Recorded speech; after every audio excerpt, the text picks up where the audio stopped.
안녕하세요. 반갑습니다. 박진국 소장입니다.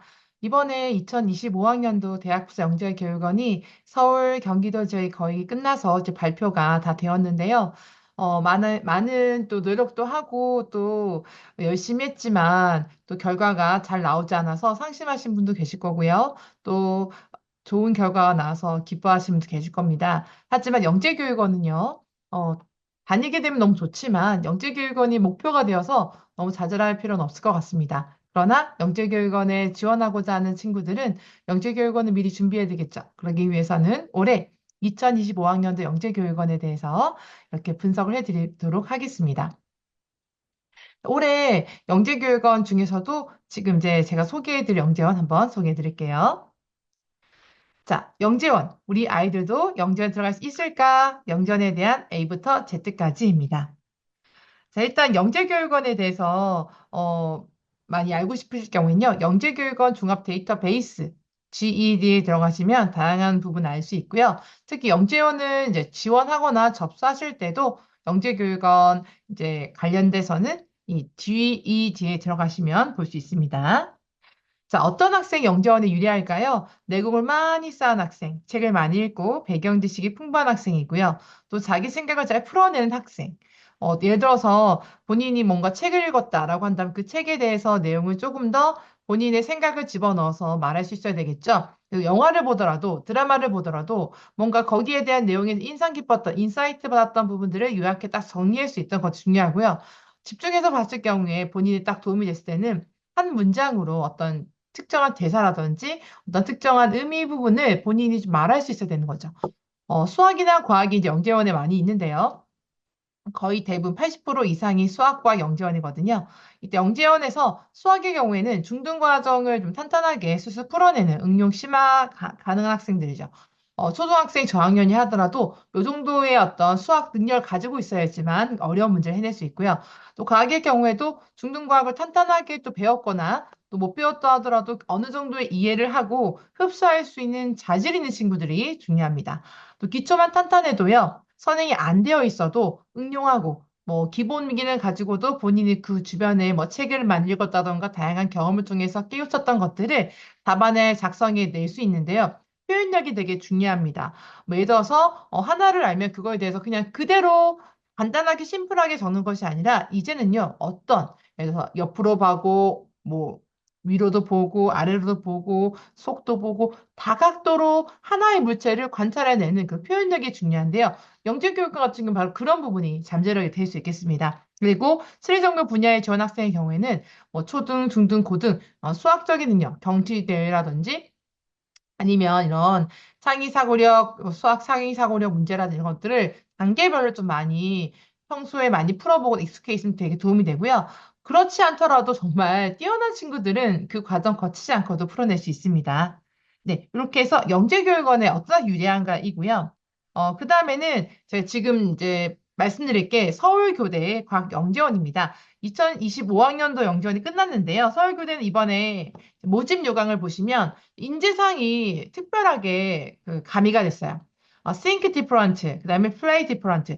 다르게 생각하고 또 다르게 즐기면서 행동하는 그런 능동적이고 창의적이고 생각한 영재를 뽑겠다. 이런 인재상이 있고요. 또 하나는 future beginner이고 미래의 핵심 역량을 갖춘 자기 주도적이면서도 혁신적인 그걸 미래 인재를 뽑겠다는 인재상이 들어가 있어요. 예전에는 이게 없었는데 이게 들어갔거든요. 이 말은 이런 친구들을 뽑겠다는 거죠. 그래서 면접이라든지 교과하는 그런 과제 내용이라든지 문제를 풀었을 때 풀어낸 능력 안에서 이런 것들의 능력이, 재능이, 잠재력이 보이는 친구들이 유리할 수 있겠습니다. 그래서 요것만 본다면 기본적인 베이스도 들어있겠지만 거기에서 생각하고 사고하고 뭔가 끄집어낼 수 있는 거죠. 그렇죠. 다른 사람들이 보지 못한 것들을 관찰해내고 생각해낼 수 있는 그런 능력들이 필요하게 되겠습니다. 자, 서울교대 영재원 같은 경우에는요. 모집 분야가 초등 육아 분야에는 수학심화, 과학심화, 정보심화가 있는데요. 올해는 좀 특별하게 다른 점이 수학심화 과정이 작년보다 20명을 더 많이 뽑는다는 거고요. 또 하나는 예전에는 일반 정규 과정에 있는 학교에서만 뽑았다면 올해부터는요. 학교 밖에 있는 친구, 특히 대안학교라든지 인가받은 대안학교라든지 국제학교에 있는 다니는 친구들도 영재교육원에 지원할 수 있다는 겁니다. 그리고 중등영아 같은 경우에는요, 수리정보 심화에서 6학년은 20명을 뽑게 되겠죠. 그래서 이렇게 전체적으로 봤을 때는 이제 수학 분야, 과학 분야가 1대1로 60명씩 뽑고요. 그리고 정보 심화가 20명 있습니다. 그리고 중등육아 같은 경우에는 수리 정보 심화가 20명이 되겠습니다. 사회 통합 전형으로서 10%가 정원 외에 뽑히게 되고요. 자, 지원 학년 같은 경우에는요, 3학년부터는 안 되고요. 현재 4학년, 5학년. 그래서 2025년도에는 5학년이 될 친구들부터 지원이 가능해서 4학년, 5학년 친구들이 시험을 봤고요. 그리고 이제 서울특별시 소재 학생이라면 다 지원할 수 있고요. 또 나름대로 학교에서 추천을 받아야 됩니다. 그래서 자격을 갖춘 추천인으로부터 추천을 받은 학생만 지원이 가능합니다. 네. 그리고 중등학생 마찬가지고요. 이때는 이제 현재 초등학교 6학년 재학생이면서 2025학년도에는 중학교 1학년 학생이 되는 경우가 되겠죠. 요거, 요게 중요하죠. 뭐, 최종 합격자는 이렇게 서울 시내 초등학교, 중학교 재학 증명서를 제출해야 된다는 것이 나와 있습니다. 소속 학교가 없는 지도학교자 제출할 서류는 또 별도로 나와 있습니다. 이렇게 해서 전형 기간이 좀 중요한데요. 매년 9월 달에 되면 나와요. 그래서 전형 일정이 9월 10일부터 시작됐지만 여기에 대한 모집 요강이 한 달 전부터 나오기 때문에 미리 준비하도록 돼 있어요. 그래서 매년 8월 달에는 8월 중순부터는 홈페이지, 서울교대 영재원 홈페이지에 들어가서 요강이 언제 나올지를 보고요. 매년 조금씩 변수가 있기 때문에 확인하셔도 되겠습니다. 제가 볼 때는 요 정도의 어떤 선발하는 이런 구성들은 내년에도 그대로 이어가지 않을까 싶고요.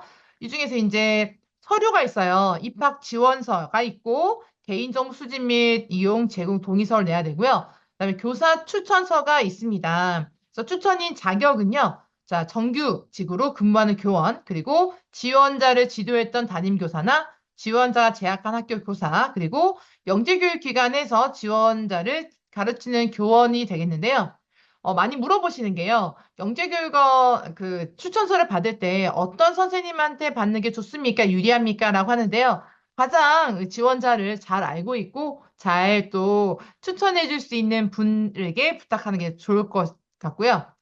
그래서 영재교육원 선생님도 괜찮고 지금 현재 담임 선생님이라든지 아니면은 교과목 선생님 중에서도 이 아이의 수학이든 과학이든 그 지원 분야에 관련된 연계성이 두드러지는 부분을 잘 써주시면서 주실 수 있는 분 선택하면 되고요. 자기소개서는 좀 간단합니다. 서울교대 같은 경우에는 문항 한 대여섯 개가 있는데요. 그 문항에 관련된 자기소개서도 아마 집에서 어머니가 조금만 도와주시면 쓸 수 있고요. 자기소개서가 엄청 길진 않기 때문에 여기에 대해서 너무 부담 갖지 않으셔도 될 것 같고요. 대신에 시험이 되게 중요합니다. 시험을 잘 봐야 되고, 그 다음에 시험 보고 난 이후에 자기소개서 기반해서 질문하겠지만, 그래도 불구하고 시험 점수가 아주 중요하다는 것이죠. 자, 그 다음에 이거는 GED에서 직접 자기소개 작성할 수 있고, 문항은 이미 올려져 있기 때문에 문항을 보고 미리 한글로 작성하고 난 이후에 GED에 들어가셔서 복사 붙이기 하시면 되겠습니다. 보통 이제 글자 수가 제한돼 있거든요. 그거 보시면 좋겠고요. 여기 보면 이제 초본이 나와 있겠네요. 주민등록 초본도 내게 돼 있습니다. 그 다음에 전형은요. 1차 전형이 이렇게 접수하고 나서 약 한 달 정도 후에 시험을 보는데, 10월 6일이었어요. 올해 같은 경우에는. 그래서 1차 전형이 창의적 문제 해결력 검사이고요. 그리고 1.5배수를 뽑게 됩니다. 그리고 시험 보고 난 이후에 한 2주 후에 발표가 나고요. 그 다음 다시 이제 면접 일정이 또 2주 있게 됩니다. 그래서 심층 면접 같은 경우에는 이제 통과된 친구 1.5배수기 때문에 여기 지금 예를 들어서 60명, 60명 이제 올해 같은 경쟁률이 되게 높았어요. 뭐 과학 같은 경우에도 거의 10대 1이 됐었고요. 수학도 마찬가지인데 이렇게 경쟁이 이제 높다 보니까 보통 이제 1차 시험에서 거의 우르르 떨어집니다. 그래서 주변에 보면 합격한 친구들보다 떨어질 친구도 많이 있겠죠. 네, 그래서 이렇게 되고, 그다음에 심층 면접도 보고 11월 11월 2일 날 면접 보고 난 이후에 약 일주일 후에 발표가 나게 됩니다. 창의적 문제 출제 경향, 올해 같은 경우에는요, 수학 분야 지원한 친구들은 수학 문제랑 정보 문제 포함해서 한 다섯 문제가 나왔었고요. 과학 분야를 좋아하는 친구들은 과학 문제, 수학 섞어 놨는데 이제 난이도가 좀 높아졌어요. 작년보다 높아졌어요. 그래서 수학에서 경우에는 초등 심화랑 중등 선행 심화 진도가 필요했었고요. 웬만하게 뭐 그 주변에 뭐 다니는 항소에 다니는 친구도 있을 거잖아요. 그래서 웬만한 주변에 교과 과정에 수학에 좀 잘한다 하는 친구도 많이 떨어졌어요. 그러니까 그냥 일반적으로 심화만 잘해서는 뽑히기가 어렵고 또 정보 융합제가 함께 나왔기 때문에 거기에서 영재성이 발휘되는 거죠. 네. 그리고 새롭게 접했던 문제 같은 경우에도 기본적으로 가지고 있는 역량을 가지고도 충분히 해낼 수 있어야 되고요.